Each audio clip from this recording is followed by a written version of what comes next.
Ready, go!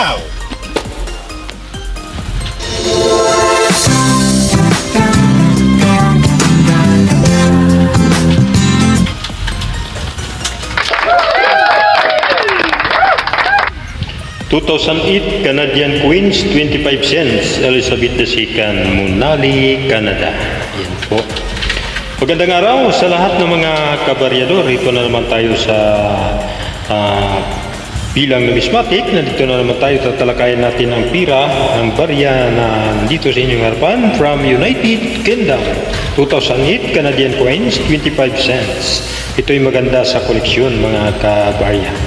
Sa akin, bilang kolektor, hindi lang pira natin ang kolektahin ko, kundi pati ang pira ng ibang bansa. So sa ngayon, may hawak tayo na 25 cents Canadian Coins. Yan po.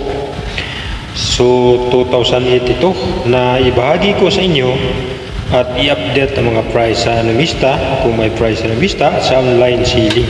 Pero bago tayo magpatuloy, samahan niyo ako sa pagpasalamat sa Diyos Nama sa kanyang paggabay, patnubay at pagbantay sa ating buhay sa lahat ng oras. So thank you Lord, at magpasalamat din ako sa mga subscriber na walang asawang pagsuporta sa maliit kong channel. Suportan po rin yung maliit kong channel. Marami pa po tayong mga barya na ating pong tatalakayin. I-update po natin, ating hinahunting ito at hinahanap natin at kinukulikta natin mula sa sirkulasyon. So please subscribe my channel, Baryador. At sa mga hindi pa nag-subscribe, invite ko po kayo na mag-subscribe. Share your friends and hit the notification bell para updated tayo sa mga new video na atin pong i-upload. So yun po ang hinahanap natin at kinulikta. Don't forget to hit the bell button para always update tayo sa mga new video na atin pong i-upload. So yun po. Okay po. I-specify natin ang barya na ito. Para lubos nating makilala, punta tayo sa kanyang pagkakilanlan.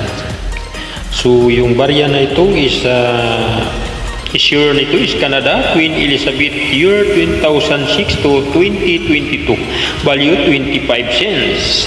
Composition, nickel plated steel. So kalaban niya ang tubig. Weight is 4.4 grams, diameter 23.88 mm, thickness 1.58 mm, shape round. Obverse. So dito tayo sa obverse. Yan po ang obverse natin. Head of Queen Elizabeth, number as 77 years of age. So 77 years old na pa siya nito. Bare-headed, wearing necklace and earrings, facing right. Ayan po.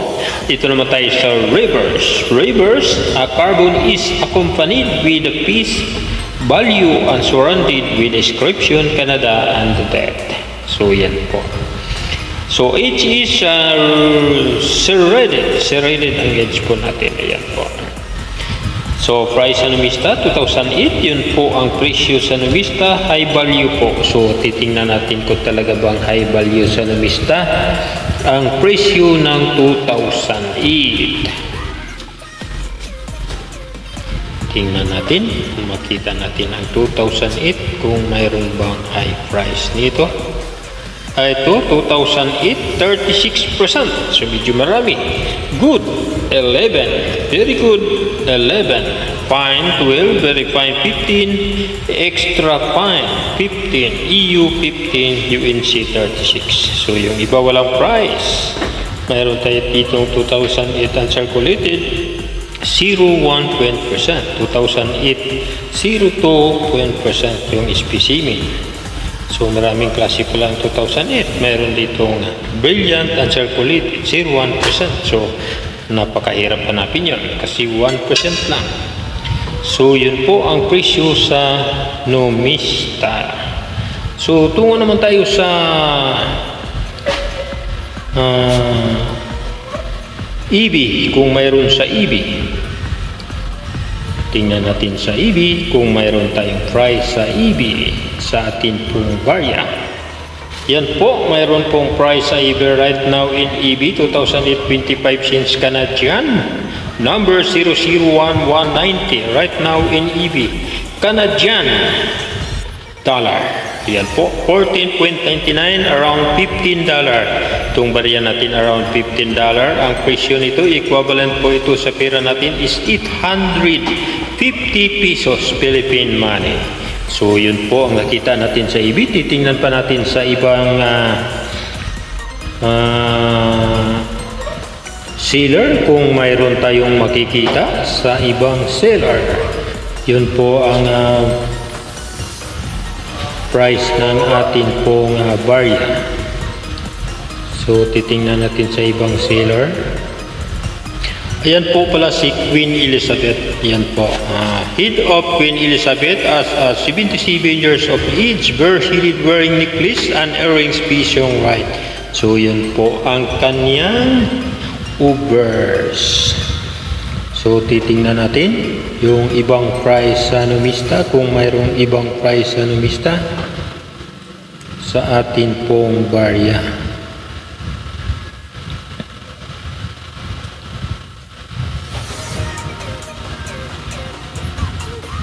Wala na tayong makita na ibang price sa numista, ibang price sa inline ceiling. So yun po lang sa EB at saka sa numista. So yun po ang price sa numista sa atin pong barya.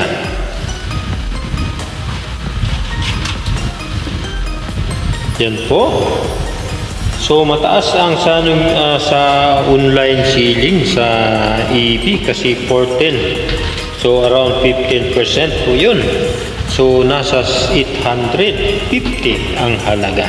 So mataas ang presyo ng ating barya. Maganda po ito sa koleksyon. Yan po ang presyuhan. So ang barya natin ay good for collection, mga kabaryador. Dahil ito ay mataas ang halaga, paghawak na ito ng mga kolektor, siguradong hindi na ito nila bibitawan.